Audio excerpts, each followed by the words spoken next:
13 years later, this girl will face the chief physician of Auschwitz. The camp administration will strip her of her name and turn her into a processing number in a death camp sorting hub. But her path toward becoming a pure accounting unit began in Prague. Christmas Day, 1930. How does a fully integrated European family turn into a target for industrial extermination? The system requires a baseline, a starting point of absolute normality. Her parents named the girl Evelina. They worked as educated professionals and maintained a secure apartment in the city center. The family lived a life of total cultural assimilation. Her father proudly identified as a Czech citizen. In 1930, Prague housed over 35,000 Jewish residents. They directed banks, they operated clinics. They maintained the daily urban infrastructure. No isolation, no ghettos. The family belonged to the city bloodstream. A local official opened the municipal registry book. He dipped his pen in ink. He recorded the birth of the child and certified her legal status as a citizen of the Republic. In March 1939, the mechanism of Nazi occupation launched the legal erasure of the Landa family in the Letna district. The Nuremberg race laws struck the protectorate of Bohemia and Moravia. The state instantly reclassified over 118,000 people. A heavy metal stamp hit the paper with a dry thud. The ink annulled their civil rights. Logic suggests religious persecution. Reality dictated otherwise. The family practiced no religion at all. The father had previously changed their surname from Lowy to Landa to cement their complete assimilation into European society. Racial bureaucracy alone determined their new status as targets. Evelina was 8 years old. The administration systematically barred her from school. Then the system expanded to confiscate personal property. An official arrived at the apartment door. He verified the street address against his printed documents. He placed a precise mark in the registry. He physically seized the wire cage with the canary to execute the decree. The officer walked out. The legal code explicitly prohibited Jewish residents from owning animals. On June 28, 1942, paper decrees turned into physical cages. Guards loaded the family onto a transport to Theresienstadt, a transit fortress, a model settlement on paper, a demographic meat grinder in reality. 140,000 deportees entered the gates. Trains carried 90,000 further east. 33,000 died on site from exhaustion. How to maintain physiological life with a ration cut by 60%? The ghetto operated on a strict artificial deficit model. Daily logistics relied on 3 scheduled distributions. The reality was a metallic scrape of a spoon against the bottom of a tin bowl. Watery soup. Stale bread. The elderly received the lowest nutritional tier and starved first. The administration distributed just enough calories to keep the laborers breathing, turning mass starvation into a precise mathematical tool. Children occupied a different statistical category. The system placed the girl in a youth home, room 28, a temporary glitch in the extermination chain. Shared bunks and quiet songs provided a crucial psychological anchor. The orphanage functioned not as a sentimental retreat, but as a vital survival mechanism against the surrounding decay. A fragile shelter. But the sanctuary was fake, the illusion shattered.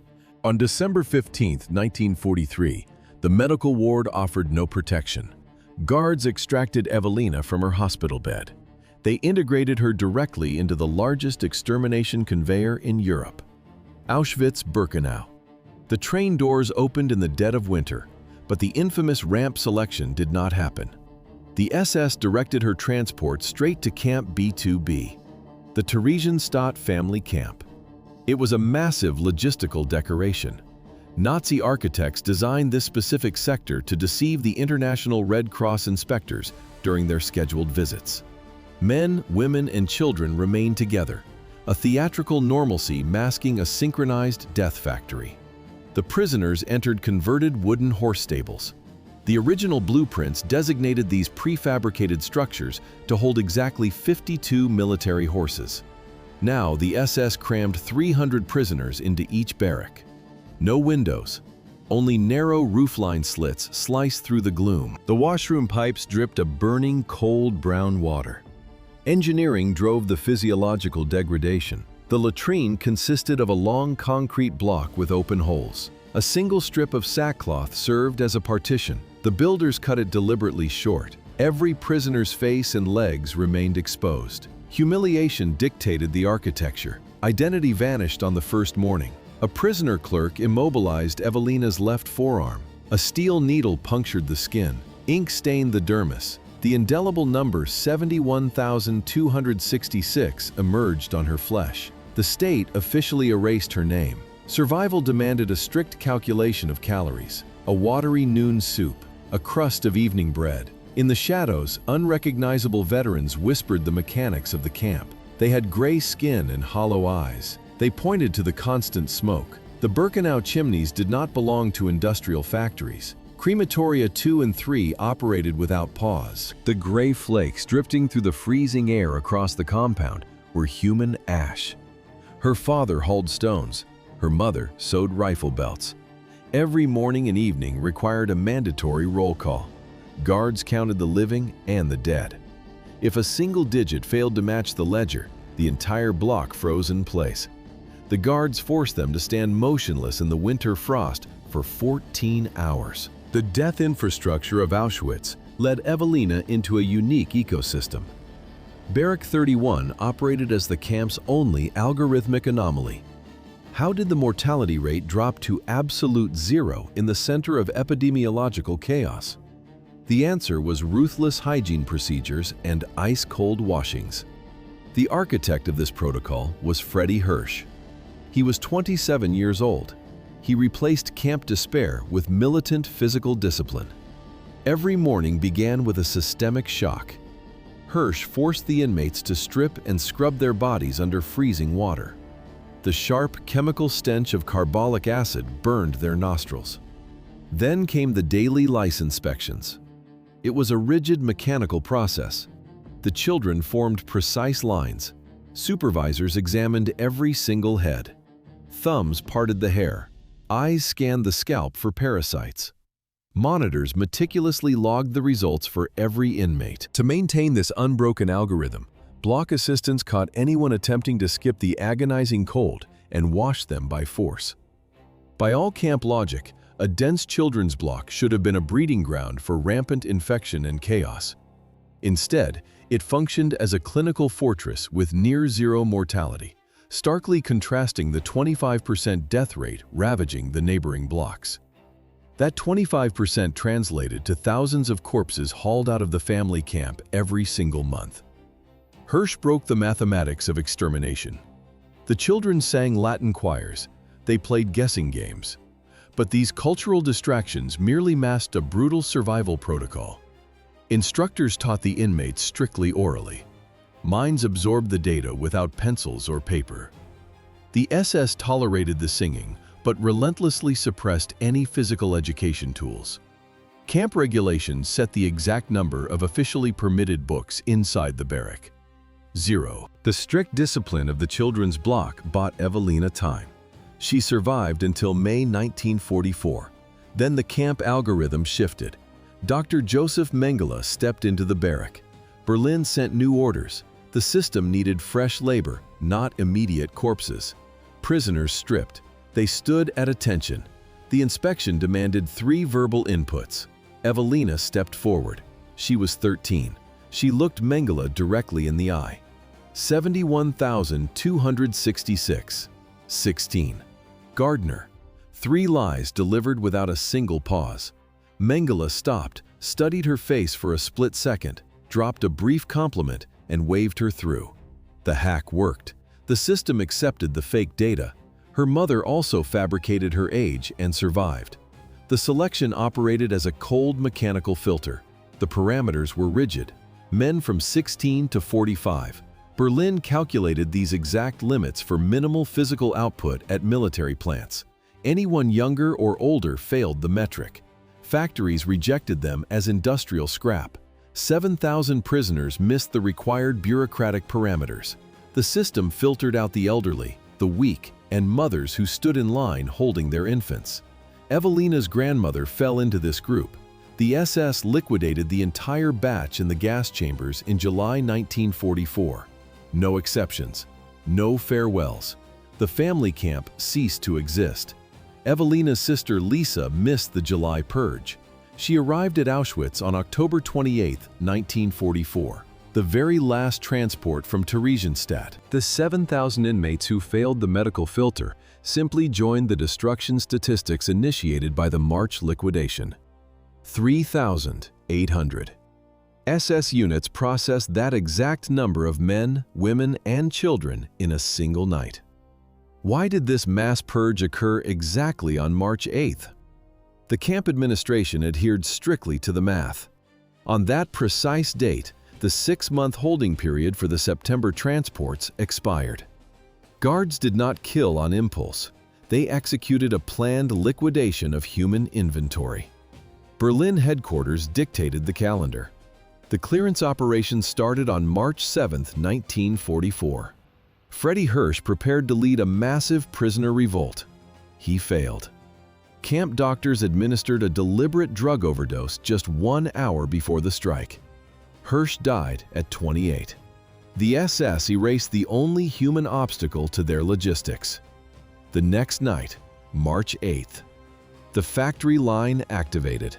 Soldiers cleared the barracks block by block. Officers tallied every head against type manifests. A low mechanical hum vibrated through the pitch-black camp. Dozens of transport trucks sat idling in the cold. Guards shoved the prisoners into the wooden cargo beds, shoulder to shoulder. Standing room only. 4 girls from room 28 climbed aboard. Clerks casually crossed their names off the clipboard.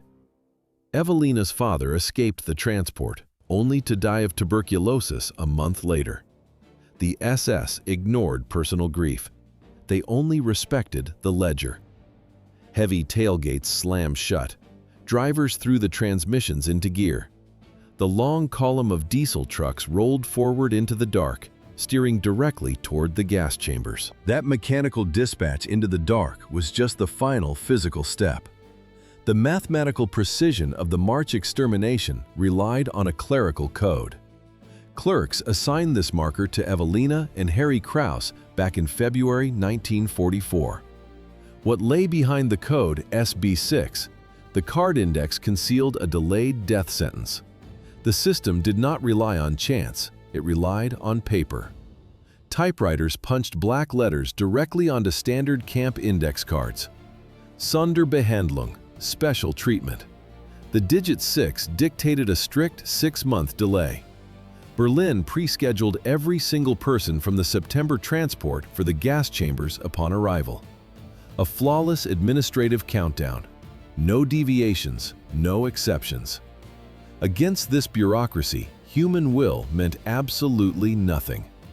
In Barrack 31, Evelina and a boy named Harry Krauss made a secret pact.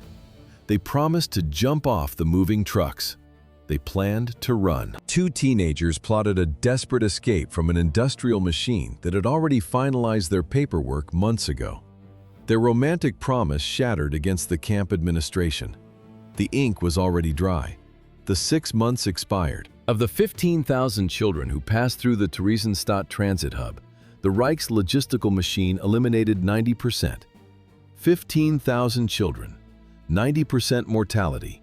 How do you measure the loss of a single witness? For researchers, it is the irretrievable destruction of a unique biological archive. 15,000 individuals equal the maximum seating capacity of a modern sports arena. The system liquidated the entire stadium. Evelina Merova carried the remaining fragments. For 8 decades, she operated as a walking database. She stored the faces, the freezing temperatures, the exact cadence of the morning roll calls. On February 8, 2024, the recording stopped. Evelina's heart failed. She was 93 years old. A ward doctor noted the time of death. The living memory flattened instantly into ink on a standard medical certificate. The transition sounded like the dry snap of a thick cardboard archive folder closing. A primary source shut down forever. When a survivor dies, the world does not just lose an individual to the inevitability of old age. It suffers a physical data deletion. No algorithm can retrieve it.